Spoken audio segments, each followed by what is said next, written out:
আজকে কথা বলবো একটা জাদুকরি বীজ নিয়ে। সেই বীজটা হচ্ছে সিসিমি। সিসিমি মানে হচ্ছে তিল।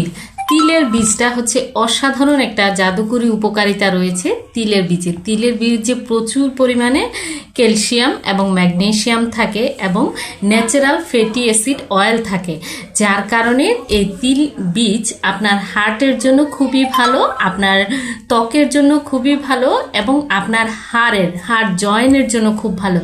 বিশেষ করে যাদের 40-এর পরে জয়েন্ট পেইনের প্রবলেম শুরু হয়ে যায় তাদের হচ্ছে প্রতিদিন একটু করে হলেও তিলের তৈল কিংবা তিল সরাসরি খেতে পারলে খুবই উপকার।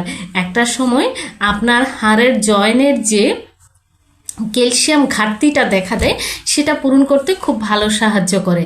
তো এই কারণে যাদেরই ফ্যামিলিতে হাড়ের প্রবলেম আছে তারা এখন থেকে তিল বা সিসিমি অয়েল যেটা বলি সেটা খাবারের সাথে যুক্ত করা শুরু করে দেন।